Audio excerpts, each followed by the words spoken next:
La conciencia no está en el cerebro. Sobrevive a la muerte. Van Laamel reta a la medicina oficial. Le avalan más de 30 años estudiando las experiencias cercanas a la muerte, ECM. Van Laamel cuestiona en Consciencias más allá de la vida la eutanasia y la extracción de órganos en personas con muerte cerebral. El libro Vida después de la vida supuso en 1975 un auténtico tsunami. Su autor, Raymond Moody, introdujo por primera vez la expresión experiencias cercanas a la muerte, ECM, que el cine ha popularizado en películas como Más allá de la vida, 2010, dirigida por Clint Eastwood, o la francesa Premonición, Afterwards, 2008, protagonizada por John Malkovich, que es la que más se aproxima a las teorías de Van Laamel. La clase médica oficial calificó los relatos de las ECM de meras alucinaciones provocadas por la ausencia de oxígeno en el cerebro, anoxia, y la liberación de las endorfinas, un opiáceo natural que sirve para contrarrestar situaciones de estrés como una parada cardiorrespiratoria. Van Laamel no creyó en esa explicación oficial. En 1981 publicó en la revista Lancet una primera investigación sobre las experiencias de pacientes que habían sufrido una ECM tras superar una parada cardiorrespiratoria con muerte cerebral.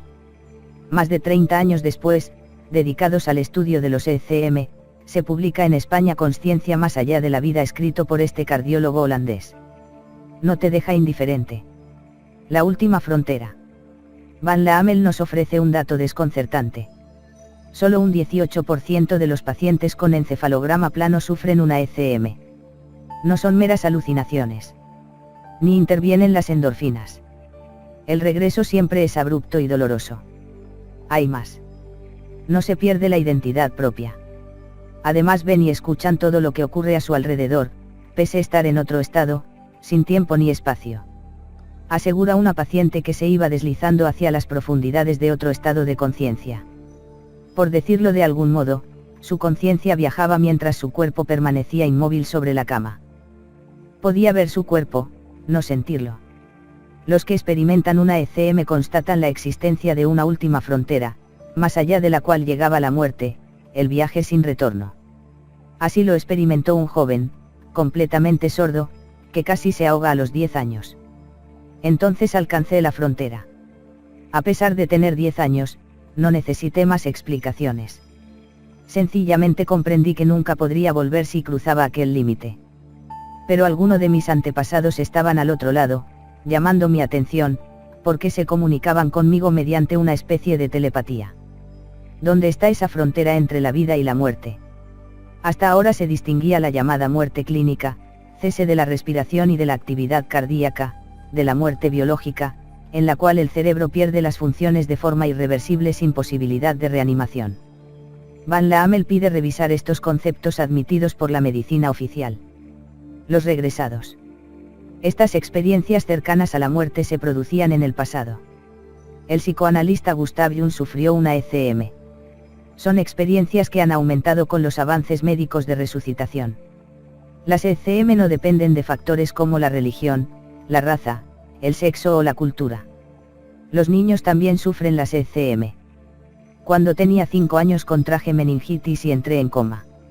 Morí y fui arrastrado hacia un vacío oscuro y seguro en el que no sentía miedo ni dolor. Me sentía en casa, en aquel lugar, vi una niña pequeña de unos 10 años. Noté que me reconocía. Nos abrazamos y me dijo, soy tu hermana. Morí un mes antes de que tú nacieras. Mis padres quedaron tan impactados que les entró el pánico, me confirmaron que, en efecto, habían perdido a una hija llamada Rierge.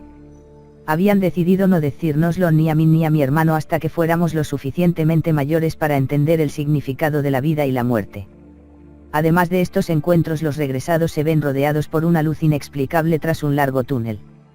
Experimentan también un cambio de percepción, especialmente sorprendente en personas sin visión. Lo siguiente que recuerdo es que estaba en el centro médico Harborview, contemplando todo lo que sucedía allí abajo. Y era terrorífico, dado que no estoy acostumbrada a ver las cosas de forma visual, porque nunca antes lo había hecho. Y al comienzo era algo espeluznante. Y entonces por fin reconocí mi anillo de boda y mi pelo. Y pensé, eso de ahí abajo es mi cuerpo. ¿Estoy muerta o qué? Ellos, los médicos, no paraban de repetir, no podemos traerla de vuelta. No todas las ECM son tan gratificantes. Un porcentaje pequeño, entre un 1% o un 2%, de los regresados tiene una ECM aterradora que les deja un recuerdo perenne durante toda su vida. Y esto mismo ocurre en todas las ECM. El síndrome del regreso. Las ECM están más extendidas de lo que se creen. Según Van Laamel, unas 600.000 personas en los Países Bajos, 2 millones en el Reino Unido y más de 9 millones en Estados Unidos han tenido una ECM. Los regresados inician, después de una ECM, una búsqueda silenciosa para entender su experiencia.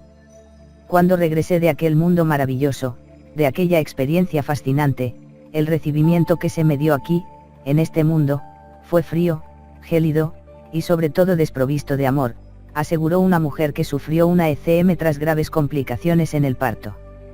Van Laamel describe un auténtico síndrome del regreso. Las posibilidades de divorcio aumentan al no aceptar la pareja los relatos de una ECM. En los jóvenes pueden buscarse vías de escape como las drogas o el alcoholismo. Solo la aceptación de esta experiencia, afirma Van Laamel, puede tener efectos positivos, pero desgraciadamente los médicos no están preparados para afrontar estos pacientes con síntomas tan desconcertantes. Ni siquiera en la iglesia encuentran respuestas. Los regresados experimentan otros cambios. No tienen miedo a la muerte, son más altruistas y, sobre todo, más espirituales. Tienen que aprender también nuevas sensaciones tras una ECM, como una intuición agudizada, clarividencia, ver las emociones y sentimientos de los demás, y lo más sorprendente, su cuerpo puede emitir un campo electromagnético que rompe cualquier aparato eléctrico con un simple roce. También ven el aura de las personas, como comprobamos en Premonición, Afterwards. La conciencia no está en el cerebro. Van Laamel no es creyente. No cree en la trascendencia, pero rechaza, tal como se enseña hoy, que la conciencia sea producto o efecto de la función cerebral. Este heterodoxo holandés habla de la muerte como un cambio de conciencia. La muerte supone entrar en lo que él llama una conciencia no local, sin tiempo ni espacio. Plantea una especie de inmanentismo metafísico. La idea de Dios se ha sustituido en Van Laamel por una conciencia humana colectiva o universal que conecta a cada individuo con todo cuanto existe, ha existido o existirá. Y argumenta esta explicación, acudiendo a la física cuántica. Plantea también que el cordón umbilical que nos une con esa conciencia no local es el ADN, que, afirma Van Laamel, permite explicar la continuidad de nuestro cuerpo siempre cambiante. Este cardiólogo llega a una conclusión que parece ciencia ficción: la memoria trasplantada en las donaciones de órganos. En ocasiones, afirma, el ADN del órgano trasplantado continúa funcionando como zona de resonancia o interfaz de la conciencia del donante, permitiendo al receptor del órgano sentir retazos de sentimientos e ideas que apuntan a la personalidad y a la conciencia del donante fallecido. Estremecedor. Cuando empieza la muerte.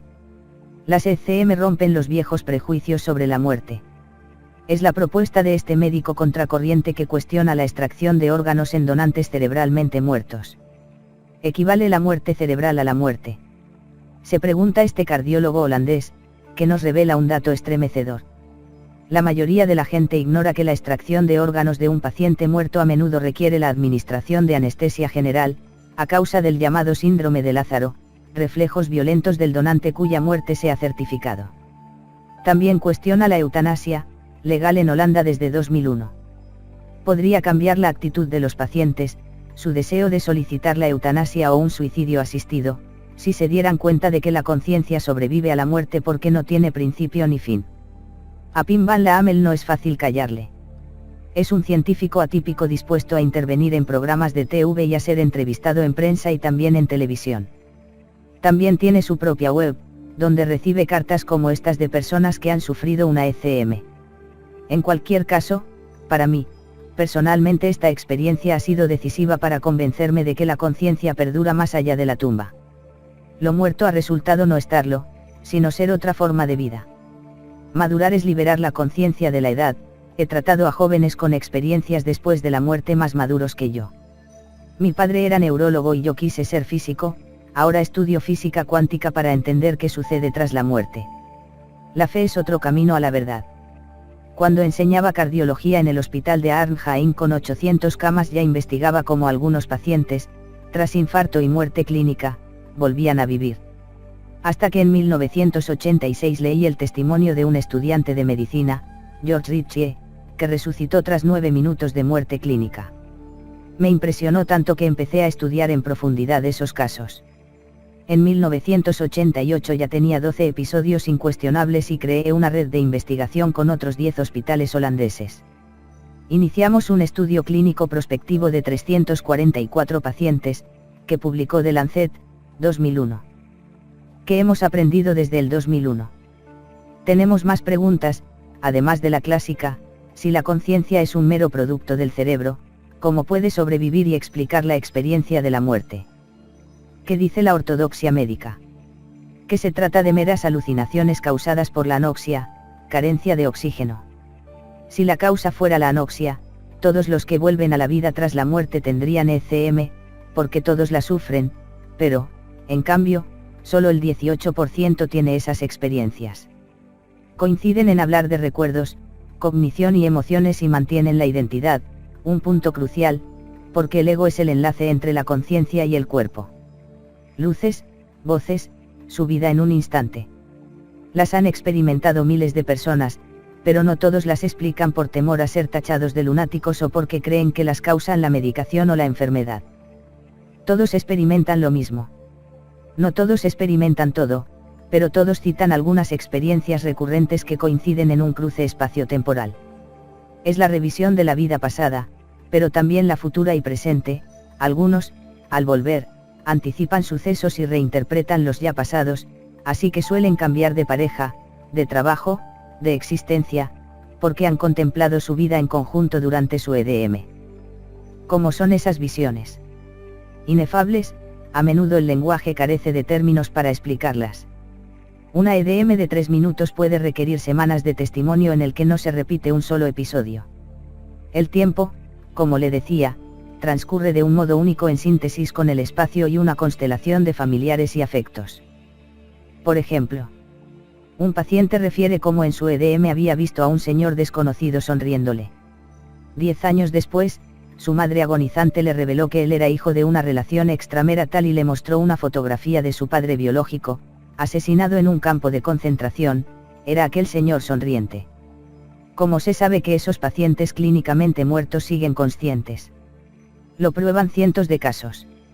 En Conciencia más allá de la vida explico el de un hombre de 43 años que nos llegó cianótico, frío, sin tensión y con las pupilas dilatadas.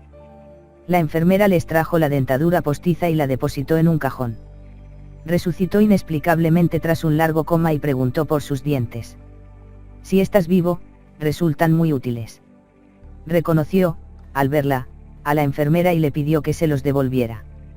Ella nos llamó alarmada y entonces el paciente nos relató en detalle lo que habíamos dicho y hecho cuando llegó muerto a urgencias del hospital. Nuestra conciencia no es más que un retransmisor para esta dimensión de nuestro ser en varias.